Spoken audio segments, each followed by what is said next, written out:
as typical with the NBA season, we typically get the opening night and Christmas Day matchups leaked first. Well, we got that for this upcoming season. We're going to talk about those games and how the Bulls were shut out of both areas, rightfully so. We're also going to talk about a writer in Quentin Alberte picking Ayo Dosunmu to be the best breakout candidate for the Chicago Bulls. We're also going to ask which move will the Bulls regret the most from this past offseason and the biggest concerns around the team heading into next season. We're going to get to all that and more right after this. You are now tuned in to Chicago Bulls Central, your number one place for all Chicago Bulls news and content.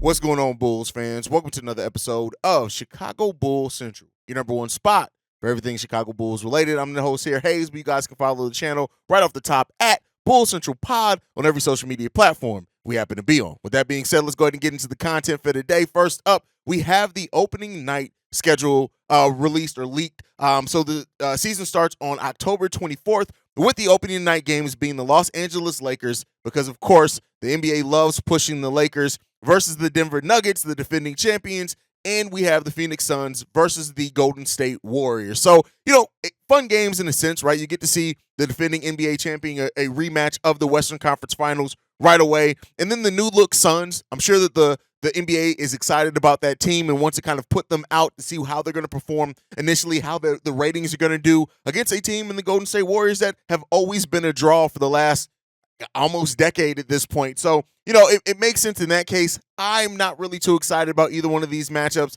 I know the Lakers have come in and they've made improvements, and I give the Lakers credit for how they were able to kind of retool that roster that helped them go on the run that they went on. They kept most of the players there. They even added some new additional players that are pretty solid for that roster. It is what it is. I'm not excited about that game at all. Now, the Phoenix Suns Golden State matchup, I'm excited about for a couple of different reasons, right? I can't wait to see how this Phoenix Suns roster kind of shapes up and what it looks like and things like that. And I think against a team like the Golden State Warriors that, are a team that we kind of come to expect and know how they're going to play. But overall, like, these opening night matchups are cool. Nothing to really write home about, but, it is what it is. Now, the Christmas Day schedule was also leaked. And so we have the Milwaukee Bucks versus the New York Knicks, which I think can be a fun matchup there.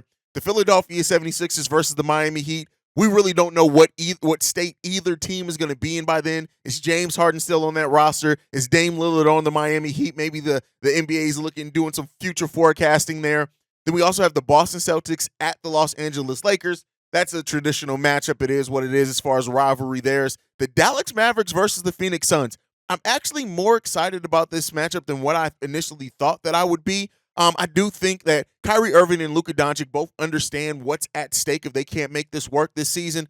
And then the Phoenix Suns, again, much like I said with the opening night roster, at that point we'll kind of know what that team is, how they're shaping up. So, there. And then the Golden State Warriors versus the Denver Nuggets. I don't know. Maybe it's just me. I just expect the Denver Nuggets to absolutely cook the Golden State Warriors with the state that they're in. But, hey, again, fun matchups. It's Christmas Day. Get your presents, your beer, and your basketball in. But all right, let's move on from that. So we have a writer in Quentin Alberte, I'm not sure how to pronounce the last name, and he had an article on the best breakout candidate for each team this upcoming season. And for this, they actually picked Ayo Dosunmu. Now, I was a little bit surprised by Ayo Dosunmu being the picker, right? You consistently, in scenarios like this, we always see Patrick Williams' name there, right? We kind of always see that. And I think Kobe White is another good candidate for that as well to have on that. This article came from Clutch Points if you guys want to check it out.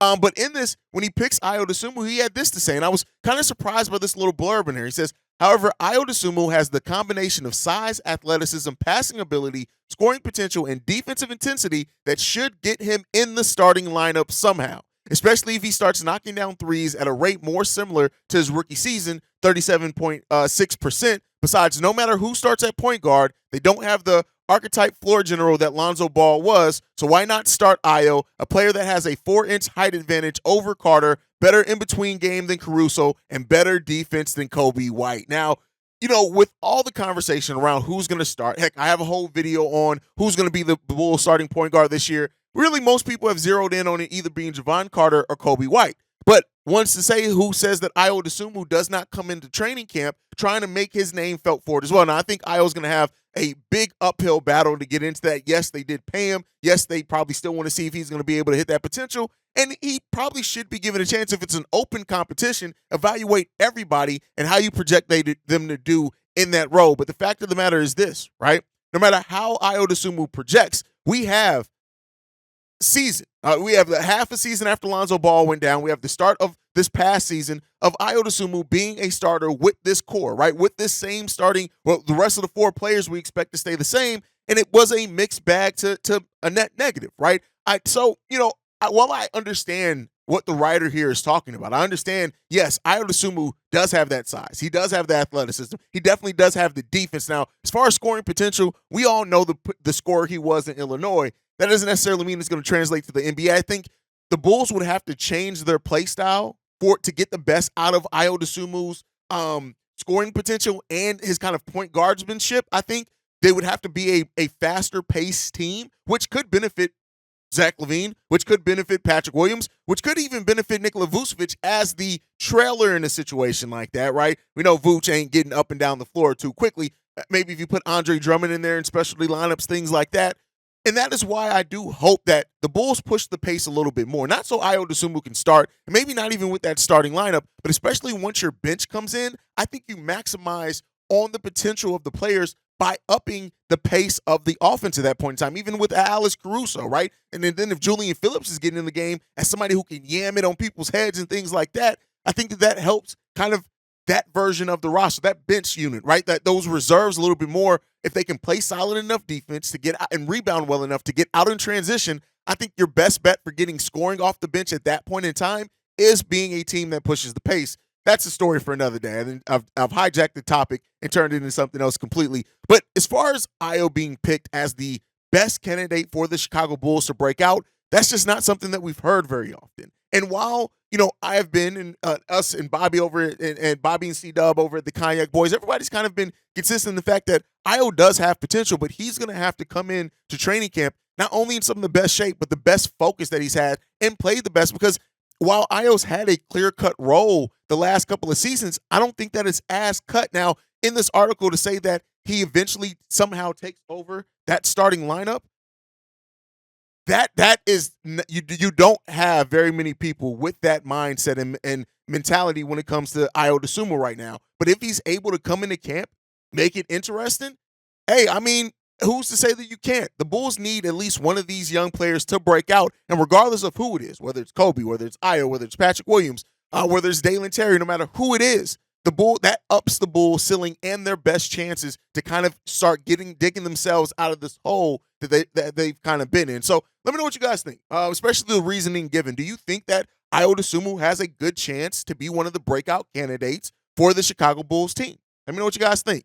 All right, moving into the next topic, we got up. What is we've talked a lot positively, right? And I've said how I really do view a lot of the moves that AK and Eversley have made this offseason as very smart moves. I understand every deal that they've given out. I understand who they went out and got. I even understand the, trading into the draft to get a player like Julian Phillips, who I've said, if that shot does come around and that defense is legit, is a lottery pick talent potentially, right? We got to see if that comes true. But I want to talk about the flip side of that.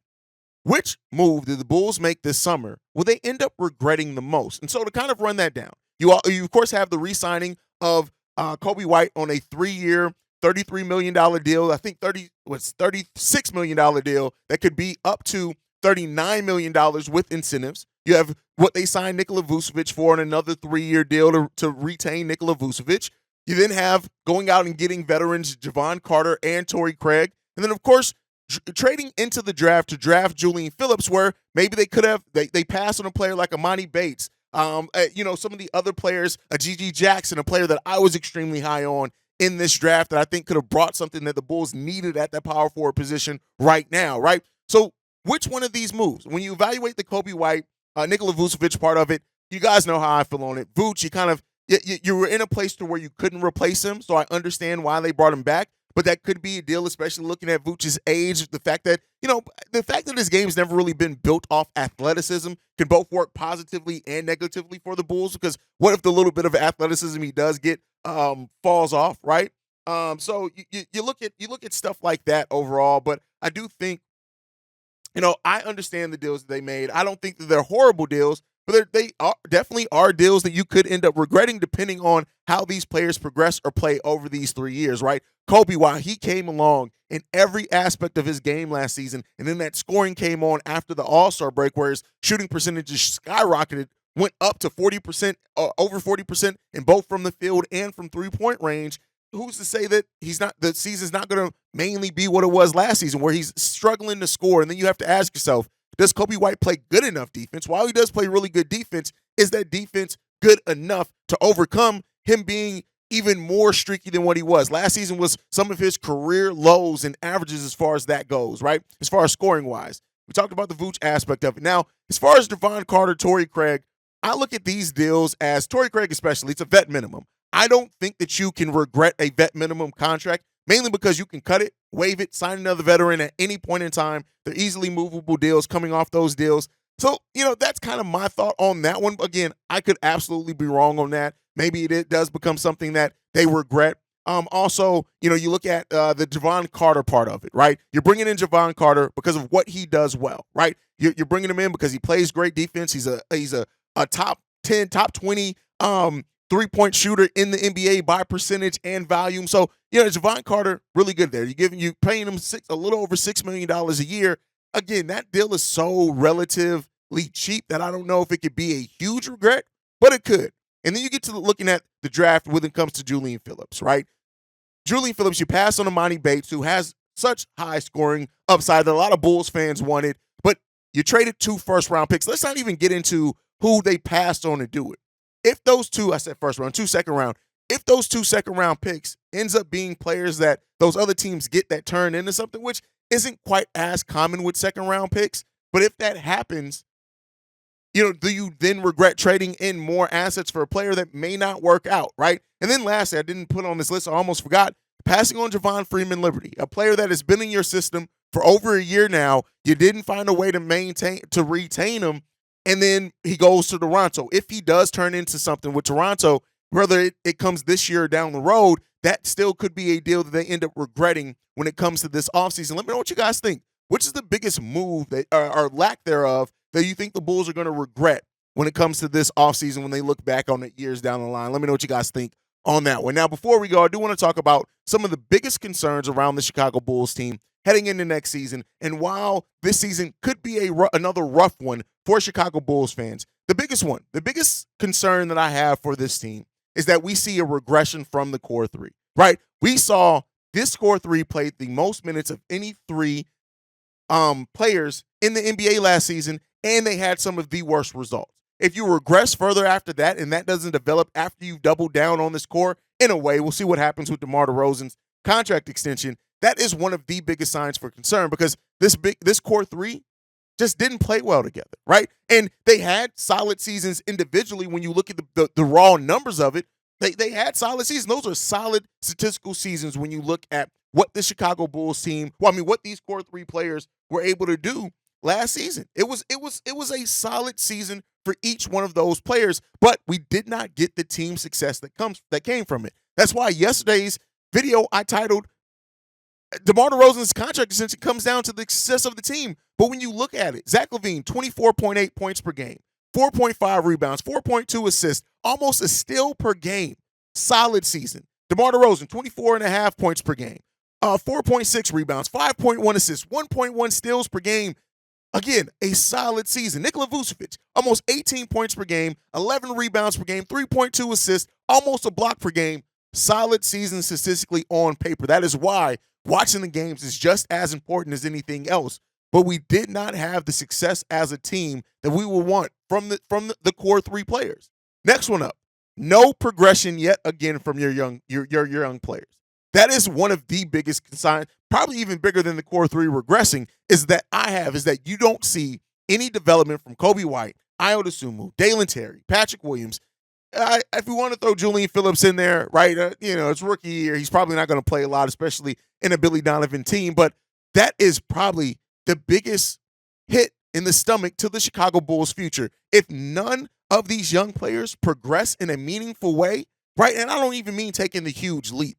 I just mean progressing as NBA players. That is a shot to our future that I don't know if we're equipped to be able to overcome, right? Because, yeah, we're not going to be huge players in the free agent market. We're probably not going to be huge players in the trade market. We're probably, even with this team, if this team does struggle, we have our own first-round pick next draft. But, this Bulls team, again, like many of us have said, they're not going to be bad enough to bottom out to where you're probably going to have a high lottery pick, right? And so because of that, if none of these young players on this team progress meaningfully, that is an indictment on AK and Eversley. That's an indictment on the future of this team. That's an indictment on so much when it comes to the future of this franchise and us trying to get ourselves out of this hole and increase our ceiling. That's just a shot that I don't know if we're prepared to recover from in any time soon. Now, again, they can go into next season and progress. They're still young enough, but if we see absolutely no progression this season from those young players, man, that's a tough one. That's a really tough one. And then lastly, Billy Donovan. Billy Donovan being Billy Bubblegum Donovan, right? That is one of the biggest signs for concern. Billy Donovan's inability to use players to the best of their ability, his inability to develop players from what we've seen him on the Chicago Bulls roster, his inability to make adjustments during games, his inability to coach us out of some games as well. Listen, it's so much when it comes down to it. Billy Donovan is one of the biggest concerns because so much, and so people underrate how important coaching is, right? And they'll say, well, it's just the players. No, the coaching scheme, the coaching philosophy, the coaching identity matters so much for teams that are still trying to figure it out. When you're a middling team in the NBA, good to great coaching can be what separates you from fighting to get to the play-in to making it into the playoffs. And with the coaching that Billy Donovan consistently fails at, man, it's a concern that, and the fact that he got an extension, the fact that his seat probably isn't hot at all because he does not have to worry about it because he just signed an extension. And as much as we can talk about, yeah, the Bulls can fire him and then just pay him to go home, this is a Jerry Reinsdorf-owned team, right? A Jerry Reinsdorf-owned team. It is highly unlikely. We still don't know the years on the extension, but considering he had 1 year left, you got to think it's at least 2, 3 years. I do not see Jerry Reinsdorf paying a coach to stay at home for 2 to 3 years, no matter how much they struggle. And that is one of the biggest concerns on this team is the inability or unwillingness to move on from Billy Donovan and the doubt around Billy Donovan's just coaching philosophies, schemes, his shortcomings, all of that, right? And how that impacts the other things that we talk about, the core three, the utilization of players, the development of players, hell, the competent lineups and play calls, those type of things, right? One of the biggest concerns that I personally have heading into next season as well. But I want to hear from you guys, especially with the mailbag being tomorrow. Let me know down below, what are your biggest concerns for the Chicago Bulls team heading into next year? That's it. That's my time for today. Make sure you guys are following the show at Bulls Central Pod. You can send us any feedback, questions, comments, concerns, bullscentralpod@gmail.com. Lastly, if you want to leave a text message and or voicemail for those mailbag episodes going down Saturday and Sunday, the number to do so, 773-270-2799. We are the number one spot for everything Chicago Bulls related because of you guys. And like I like to end every episode on, go Bulls. Love you guys. See red if you can, y'all. Peace. This has been a presentation of the Break Media.